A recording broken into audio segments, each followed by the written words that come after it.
খবর শুনছেন আজকের সংবাদ ইউটিউব চ্যানেল থেকে। জানাবো আজকের বাছাই করা কিছু গুরুত্বপূর্ণ তাজা সংবাদ। খবরের শুরুতেই দেখে নেব আজকের সংবাদ শিরোনাম। শ্রমিক বিজেপি সভাপতি হওয়ার পরের দিনেই কি বললেন দিলীপ? আজকালই বিরাট সিদ্ধান্ত। ভোট চাপড়ি মনোজিতে নিয়ে কসবা ল কলেজ এলো পুলিশ। জেনে নিন কি মিলল ক্রাইম সিনে। তৃণমূলকে হারাতে বাংলায় বিজেপি সিপিএম কংগ্রেসের মহাজোটের ডাক, শ্রমিকের বার্তায় কোন কৌশল? তৃণমূল নেত্রীর দুর্নীতি ফাঁস, 61 লক্ষ টাকা ফেরত দিতে বলল হাইকোর্ট, লজ্জায় শাসক দল। বিজেপির সর্বভারতীয় সভাপতি পদে এবার মহিলা নির্মলা পুরন্দেশ্বরী, বনথীদের নিয়ে জোর জল্পনা। 100 দিনের কাজে কোটি টাকা দুর্নীতি ফাঁস, কোর্টের ধাক্কায় বেকায়দায় প্রাক্তন তৃণমূল প্রধান। 11 জেলায় ভারী বৃষ্টির সতর্কতা তালিকায় রয়েছে কলকাতাও।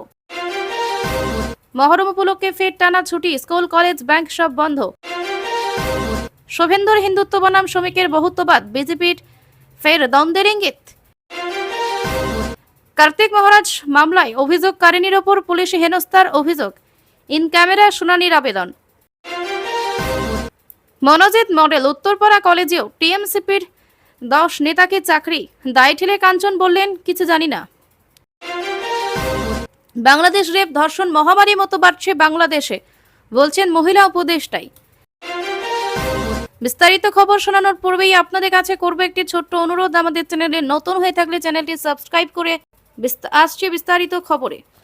গতকালই বিজেপির সভাপতি হয়েছেন শ্রমিক ভট্টাচার্য। ফের একবার দলের রাজ্য সভাপতির দৌড়ে খানিকটা হলেও নাম ভেসেছিল দিলীপ ঘোষেরও, তবে শেষমেশ সেই লড়াই থেকে সরে যান তিনি। বৃহস্পতিবার দলের কেন্দ্রীয় নেতৃত্বের উপস্থিতিতে বঙ্গ বিজেপির সভাপতি হিসেবে দায়িত্ব নেন শ্রমিক ভট্টাচার্য। শ্রমিকের অভিষেকের পরের দিনই এবার মুখ খুললেন দিলীপ ঘোষ। গতকাল সায়েন্স সিটি বর্ণাঢ্য অনুষ্ঠানে বিজেপির তাবর রাজ্য নেতারা হাজির থাকলেও দেখা যায়নি দিলীপ ঘোষকে। তাকে আমন্ত্রণই জানানো হয়নি বলে বিজেপির একটি সূত্রে খবর।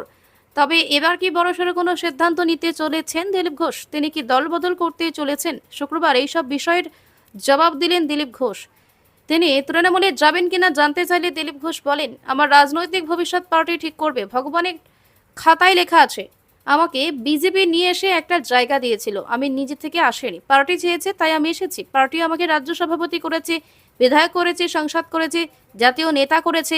আমি নিজে থেকে কিছু চাইনি। পার্টি আমাকে গাড়ি দিয়েছে, সিকিউরিটি দিয়েছে, আমি নিজে এগুলোর কোনোটাই চাইনি। পার্টি যদি মনে করি আমি একজন সাধারণ কর্মী হিসেবে কাজ করব, তাহলে তাই করব। আমাকে ডাকলে আমি যাই, না ডাকলে যাই না। কসবা গণধর্ষণ কাণ্ডে চাঞ্চল্যকর মোড়, আইনের প্রথম বর্ষের ছাত্রীকে গণধর্ষণের অভিযোগে ধৃত 3 অভিযুক্ত মনোজিৎ মিশ্র, প্রমিত মুখোপাধ্যায় এবং জাইব আহমেদকে নিয়ে ঘটনাস্থল সাউথ ক্যালকাটা ল কলেজে পৌঁছেছে লালবাজারের তদন্তকারী দল। আজ শুক্রবার ভোর 4টে নাগাদ বিরাট পুলিশ বাহিনী নিয়ে অভিযুক্তদের কলেজে আনা হয়। গত 25শে জুন সন্ধ্যায় যা যা ঘটেছিল তার পুঙ্খানুপুঙ্খ পুনর্গঠন করে ঘটনার সঠিক ক্রম জানতে চাইছে পুলিশ। এই মুহূর্তে কলেজের ইউনিয়ন রুমে চলছে ক্রাইম সিনের পুনর্গঠন, যা 4 ঘন্টারও বেশি সময় ধরে চলছে। পশ্চিমবঙ্গে মমতা বন্দ্যোপাধ্যায় এবং তৃণমূলকে ক্ষমতাচ্যুত করতে হুঙ্কার দিয়েছেন তিনি, কিন্তু অন্য দুই বিরোধী দল সিপিএম এবং কংগ্রেসকে নিয়ে তার মন্তব্যে জোর চর্চা শুরু হয়েছে। নিজের পতাকা আলমারি মাথায় তুলে রেখে সকলকে এগিয়ে আসতে বলছেন শ্রমিক। আর তাতেই প্রশ্ন উঠছে, রাজ্যে তৃণমূলকে হারাতে রাজ্যে বিজেপি সিপিএম কংগ্রেস মহাজোটের ডাক দিলেন শ্রমিক। রাজ্য বিজেপিতে গোষ্ঠীদ্বন্দ্বের খবরের মধ্যে বিনা প্রতিদ্বন্দ্বিতায় দলের দায়িত্ব হাতে নিলেন শ্রমিক। মনোনয়নপত্র জমা দেওয়া থেকে সভাপতি নিযুক্তি এবং সংবর্ধনা সভা কোনোতেই শ্রমিকের পাশে দেখা যায়নি শুভেন্দু অধিকারীকে। বৃহস্পতিবার তাদের উপস্থিতিতেই দিল্লি থেকে আসা রবিশঙ্কর প্রসাদ, অমিত মালব্যদের সামনে সিপিএম এবং কংগ্রেসকে নিয়ে কার্যত মহাজোট গড়ার আবেদন জানালেন শ্রমিক। এই রাজ্যে বিরোধীরা অভিযোগ করবেন যে রাজ্যে যত দুর্নীতি হচ্ছে, যত খুন হচ্ছে, যত অপরাধমূলক কাজ হচ্ছে, তা সুবিচার দিতে পারে না পুলিশ। এক্ষেত্রে বিরোধী থেকে শুরু করে যারা এই রাজ্যের প্রতিবাদী মানুষ, তারা একমাত্র সুবিচার পান আদালতের কাছে, কারণ আদালত আছে বলেই আজকে পশ্চিমবঙ্গে সুবিচার পাওয়া যায়। তবে এবার সেই আদালতে এক ব্যক্তির অভিযোগের পরিপ্রেক্ষিতে তৃণমূলের এক নেত্রীর বিরুদ্ধে যে পদক্ষেপ গ্রহণ করা হলো, তাতে লজ্জায় পড়ে যাচ্ছে গোটা তৃণমূল কংগ্রেস। প্রধান থাকার সময় তৃণমূলের মালদহের রতুয়া 2 নম্বর ব্লকের একটি গ্রাম পঞ্চায়েতের এক নেত্রী যে কুকীর্তি করেছেন তা ধরা পড়তেই কলকাতা হাইকোর্ট গ্রহণ করল কড়া পদক্ষেপ। কি ঘটনা ঘটেছে জানা গেছে, মালদহের রতুয়া 2 নম্বর ব্লকের শ্রীপুর 2 নম্বর গ্রাম পঞ্চায়েতের প্রধান ছিলেন শেরিনা বিবি। সম্প্রতি তাঁর বিরুদ্ধে বিভিন্ন সরকারি আর্থিক প্রকল্পে তছরূপ করার অভিযোগ তোলেন স্থানীয় বাসিন্দা মোহাম্মদ নিজামুদ্দিন নামে এক ব্যক্তি। আর তার সেই অভিযোগের পরিপ্রেক্ষিতে কলকাতা হাইকোর্টের পক্ষ থেকে তৃণমূলের সেই প্রাক্তন প্রধানকে কড়া নির্দেশ দেওয়া হয়েছে।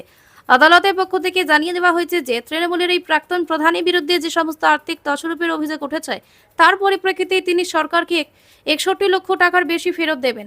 আর এই নির্দেশ সামনে আসতে তৃণমূলের এই নেত্রী যেমন বিপাকে পড়ে গেলেন, ঠিক তেমনি দল কি করে এটাকে মেকআপ করবে, কি করে নিজের নেত্রী কুকীর্তির সামনে চলে আসাই তার পাল্টা যুক্তি দেবে তা খুঁজে পাচ্ছে না স্থানীয় তৃণমূল নেতৃত্ব। 2024 লোকসভা ভোট মিটতেই বিজেপির অন্দরে মাথাচড়া দেয় নেতৃত্ব দিয়ে প্রশ্ন।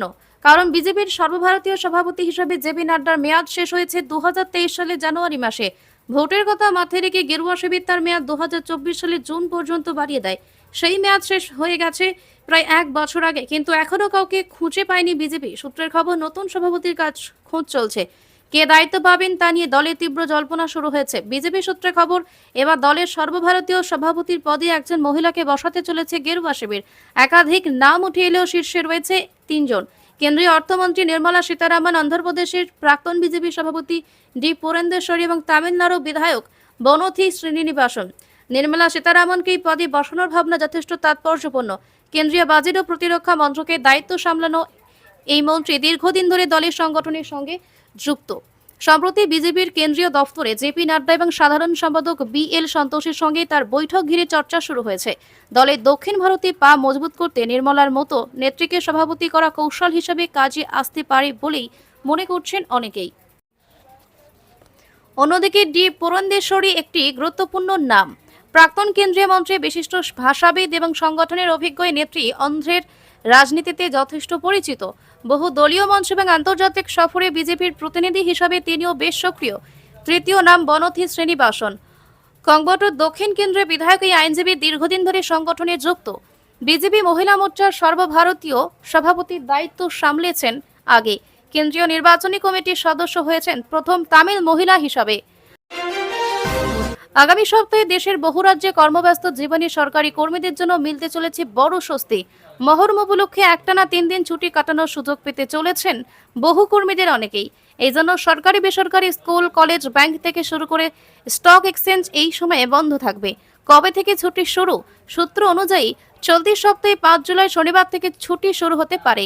বেশিরভাগ অফিস এবং শিক্ষা প্রতিষ্ঠানেই শনিবারে সাপ্তাহিক ছুটি থাকে। তারপর 6 জুলাই রবিবার, যা এমনিতেই সাপ্তাহিক ছুটি থাকে।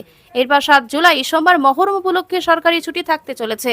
ফলে পরপর 3 দিন স্কুল, কলেজ, ব্যাংক, ডাকঘর এবং বিভিন্ন বেসরকারি প্রতিষ্ঠান বন্ধ থাকতে পারে বলে জানা গিয়েছে।